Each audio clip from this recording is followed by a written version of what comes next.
Hey, welcome to Feedback Def. I'm Sabby RK, the apostate music journalist, and I want to talk about the 30th anniversary of one of my favorite albums ever. Sneaked up on me.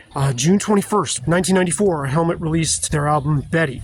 I tend to be obsessive about things, but I have never been so immersed in an album as I was with this one. I've said this many times elsewhere, but I listen to this record every day, literally without fail, without exaggeration, for a year and a half straight. And to this day, I would say it's number two it's tied for second place in my favorite albums ever. It's been in the number one and then, moved around a little bit. The thing about this album that really grabbed me so much, which it didn't initially, it starts with this riff, and I thought, man, this is just barbaric caveman stuff. There's nothing to this. And there's a song on there named Tick, where like the kick drum is just going dun dun dun dun dun dun dun dun dun dun dun dun dun dun. And I thought, oh my god, this is so simplistic. But I caught on, and what I love so much about this album is that Page Hamilton, the band's leader and driving force, and like almost total creative, he's like almost totally creatively in charge. It's all his riffs, it's all his sort of mindset that defines what that band is and was. He and the rest of the band really took his Spartan, like proto-math approach to riffing that always seemed very kind of direct and bone dry and just very sort of singular in focus, and stretched it out to so many cool, interesting, different expressions for what you could do with that. And I thought that the band never really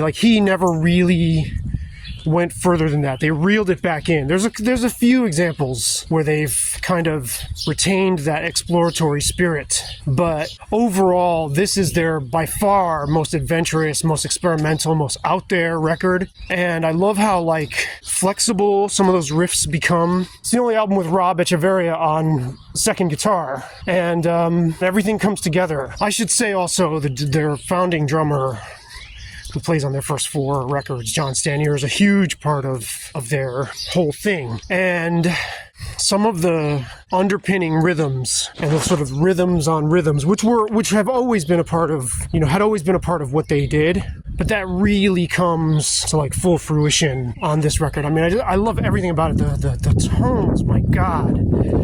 I've described them before as waterfalls of distortion. There's like this super heavy guitar tone, but really, really colorful and filled with detail in this way that's just glorious. I mean, it's like looking at a waterfall and seeing the mist, the sun shining off the mist, and the mist, these like particles of mist. That's what this record sounds like to me. Such a wonderful body of music to just lose yourself in. And we all have those albums, right? For me, what was interesting about this is right before this album came out, I was smoking a lot of weed at the time, and I had started to get tired, or I'd started to, getting high, listening to music, which was my initial attraction to it. It started to lose its luster, and I was not feeling much when getting high listening to music, and I wasn't feeling much sober. And then right around the time, either right when Betty came out or right before, I had this refresh where all of a sudden listening to music sober felt as galvanizing. There was as much of a kick with that as I had been feeling getting high all the time. And so this album arrived right then, and then I kept getting high all the time anyway afterwards. But man, once I got pulled into this record, it just did not let go. And like I said, the sound on it, so it's produced by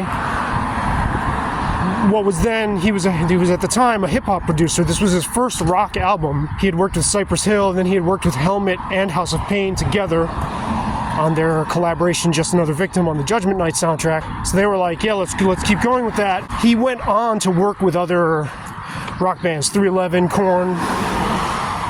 Martin Bisi recorded the guitars, and I should know this, but I'm almost positive Andy Wallace mixed the album. So they were already going out on a limb by working with this unproven commodity in T-Ray, who's also known as Todd Ray now, and hosts a show on AMC named Venice Freak Show. But I can't say enough how much this album had an impact on my playing. Like everything I try to do on the guitar, this is like the Cape Canaveral for what I'm pursuing, where, you know, I want to take Page Hamilton's riffing style or my sort of internalized version of that kind of riff and really stretch it almost beyond recognition. There are multiple instances on this record where the rhythms, the timing, the mood of these riffs too, where Meantime had a real, very monotonous in the literal sense. It has like one feel, one tone, very clinical, very aggressive, very cerebral. This has a lot of different vibes to it. There's a playfulness to this record and a seriousness combined that I just think are so powerful together. And the contours, the variation from track to track to track, the melodies. So this is the album where Page Hamilton really married these interesting vocal parts that were not just this tuneless bark that we had known him for. He wasn't just barking, he was actually singing. But the way it intersects with these riffs is there's so much dimension to it. I don't even want to call it melodic. I mean, there is a melodic element, but whenever you say that, there's an implication that the heaviness is somehow watered down. I don't feel that way at all. I feel like it's... Ooh, look at that dog is pumped. It makes the heaviness more rounded, more powerful because of what he's doing. And some of his vocal lines and the way those riffs kind of slide around underneath, my God. Like, you don't have to be high. It wasn't the weed. I mean, that certainly helped. But this album is etched into my brain unlike anything else. And I've gotten very attached to many records. But nothing quite like this, where it just became all-encompassing in my life for a period. And I still put it on. I still feel the exact same way, with the exact same enthusiasm. The production, the tones, the vibe, even the artwork, I love so much. It's like perfectly matches the mood of the music.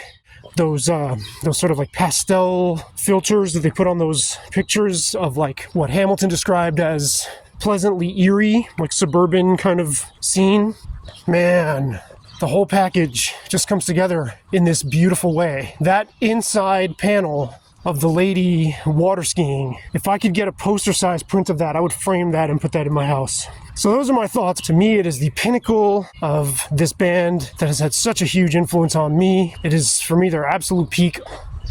This whole period of music, 1994, I wouldn't say any one year is more special in music than any other year. I mean, I feel like every year has amazing stuff that gets made. But for me personally, this was such an impactful year. I was 21 going on 22. And just really starting to dig in and enjoy life for the first time. This album came out in June. This was the first summer in my life that I would say I actually enjoyed. And realized, oh, this is why people love summer. I never enjoyed summer as a kid. And so just that feeling of, man, being 21 and you feel like your whole life is ahead of you, but you don't know how quickly, of course, that's going to go by until it does. And here we are 30 years later. I have a picture from that time period where I was working at the Olive Garden, having fun, smoking, discovering drinking really for the first time, which I had never really partaken in, hanging out with people after work, and just there's such a